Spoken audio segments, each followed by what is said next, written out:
So we're going to start out today with the frontal facial proportions exercise, which in your book looks about like this on this page. One of the first things in learning to draw is how to draw a line, not necessarily a straight line, but a line as straight as you can get it. Now, I drew my line from the top to the bottom. Maybe you want to draw a line from the left to the right, or from the bottom to the top.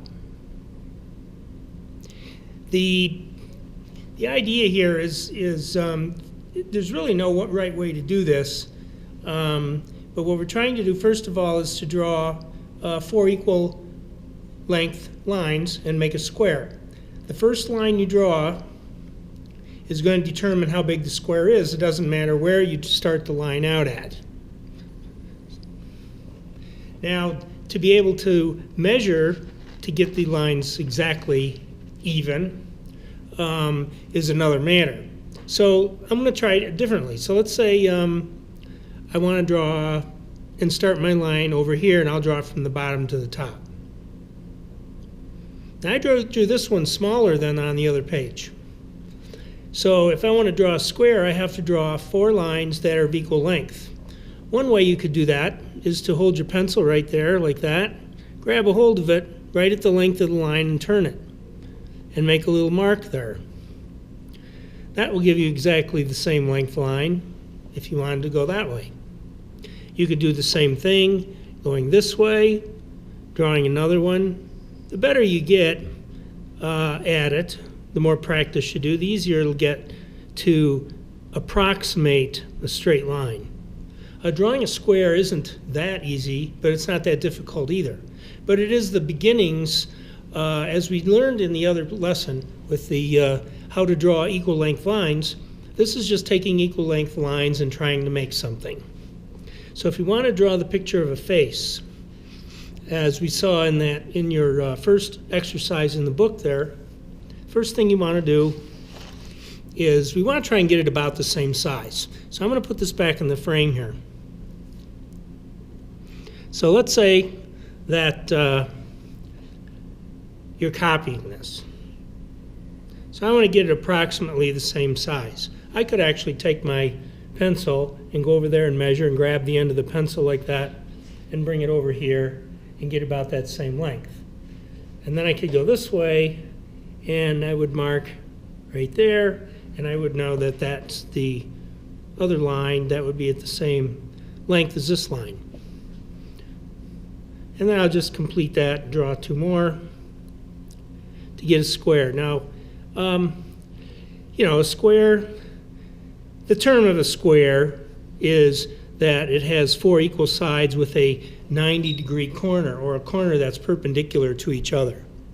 So, in other words, if you draw a square that has 4 equal sides, but the equal sides are on a slant, like this, and that's not really exactly a square, but this would be. And the reason I'm saying that is because look at the longer you do this, the more you can see where it's easier to do this once you get used to doing it. So see, that's not a square. The next thing is dividing this into even parts in the middle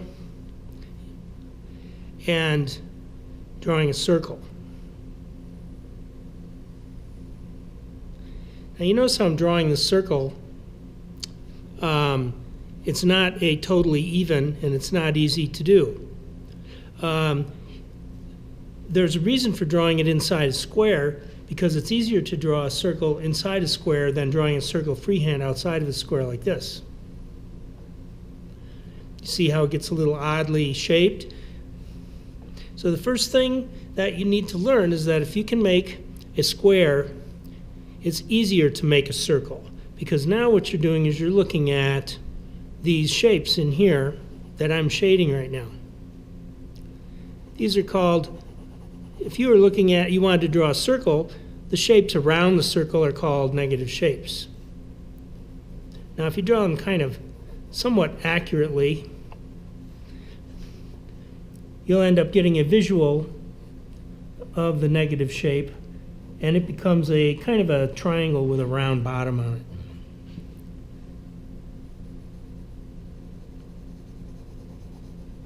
And one of the things when you look at this is that this one looks like there's more space in here than this one. So now it's actually easier to use not only the idea of the circle, but looking at the negative shapes to end up evening out the shapes to get a more perfect circle by looking at the negative shapes. And that's the idea in beginning this drawing over here on the left,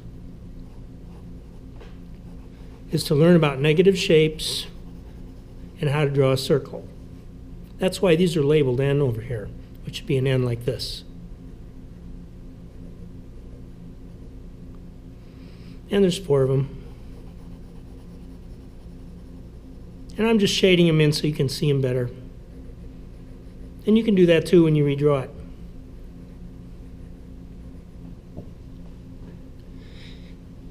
The next thing is, once when I made these little marks here, some people refer to those as tick marks.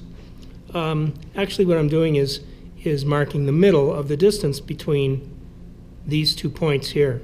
So this is halfway. Now I just visually approximated that. You can actually measure it. You can measure it this way using your pencil and take that same measurement there and move it over there and see if those are the same length. And they're pretty close to the same. So if you attach these together, you now have 4 smaller squares. Here's one, and then here's another one, and here's one, and here's a 4th one. Now if you look at this picture over here, we have to make 2 more on the bottom. So now you simply take the smaller one, and here's that length again, come down to here and mark it. And now I know how long to make this one. Again, you can approximate this, or you can use this real simple measuring process instead of using a ruler. It's better when you start out to try to visualize these spaces rather than use a ruler, just like you did in the line measuring exercise. Now we have what's called a rectilinear shape, or this rectangle out here, which I'll redraw with the outside of this, with my pencil here. Now that's rectilinear shape. You notice that the face is touching all the edges inside of here, but it's more in the shape of an upside down egg. So now as a freehand, I'm just completing this, what's called an oval, but it's not really a true oval because it's bigger on the top than the bottom, and it really does look more like an egg. Upside down egg. Now again, I'm looking at these shapes here and over here. And you notice where my oval, when I came down here, how I use a sketchy line. And I'm approximating where I think it goes, and I keep drawing over it until I think I got a darker part of all that sketchy part, and I'm deciding that that's my final line out of all these little ones. Now you notice how this distance in here, well over here this distance should be the same. So it's about right there. So when I come over here and start drawing this oval, I need to intersect it right at that same measured spot. And using the negative space and using a geometric shape, you're able to make sketchy biomorphic forms, which are just forms made from imagination, or animals, or plant forms, those kind of forms. And you're just trying to make a shape that's not a geometric shape. It's better to use negative spaces inside of geometric forms of known spacing that have square edges in order to line things up better. Okay, so now we've got the matrix in here. There isn't too much more to this. This is now 1/3, so you'll notice those 1/3s over there. The spacing of the face is in 1/3 increments. And the top spacing, of course, is what's called the brow ridge, which is this area in here. And you can feel that on your own forehead. It's like a protrusion in the skull right above the eye orbit or the eye socket. And it tends to flatten out right above the nose, so we tend to make this really flat figure 8 kind of a shape in there just to denote where it is. Your head also is slightly rounded in the top and the center here also. I didn't draw that over there. The eye sockets actually will run almost about in here, which is, and this is a very simplified version of an average face. Not everyone's face, but the average placement of where the eyes go from the top of the forehead to the bottom of the chin. That doesn't include the neck. Hair is usually higher than the top of the head. The hairline will start approximately about here. A lot of those kinds of measurements you learn about in drawing too. What we're trying to do right now is just get some very simple ideas about very simple shapes, positive, negative shapes, and whatnot. So here, I'm going to put these ends down in here because this is also negative spaces down here. And you can use some kind of mark making of your own.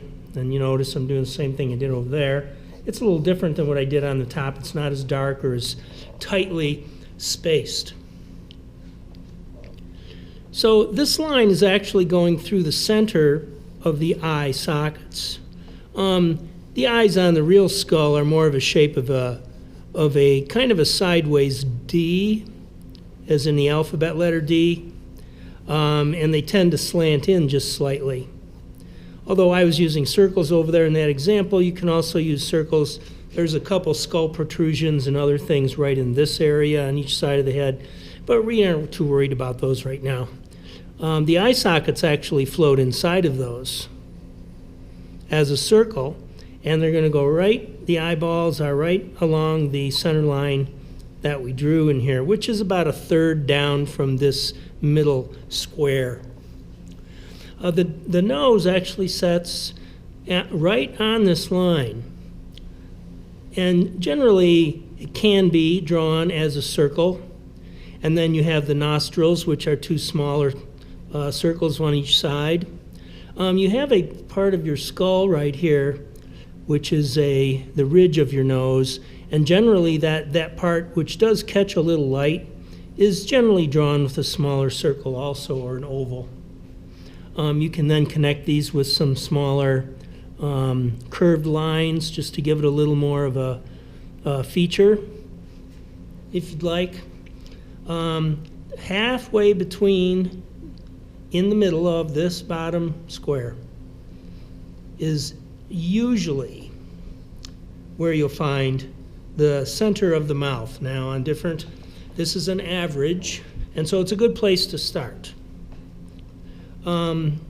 The lips generally have small muscles that are made out of 2 smaller ovals on the top and 1 larger one on the bottom.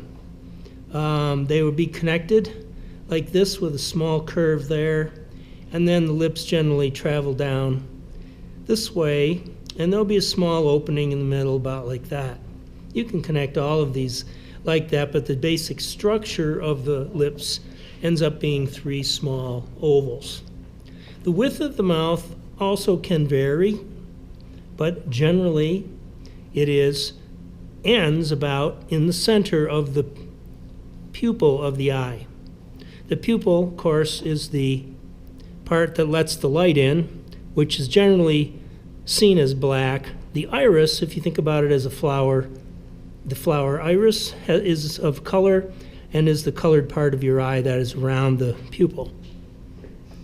The pupil and the iris are not exposed. Generally, the eyelid will cover up most of your iris on the top, about like this, because it only needs to see through this opening here, or this dark part. So generally, your eyelids are very close to the pupil and not exposing all of the iris. And the last diagram on there is the width of the nose, which again is an average, which usually the nostrils will be approximately the width of the space between the eyes. So the eye, meaning an eye socket, not the eye socket, but the eyeball. So you could fit one more ball in here. And that's about an average spacing. So all you're asked to do in this exercise is to copy that over in that same order and thinking about those ideas as you do that, because we'll be using those later on in the next lesson.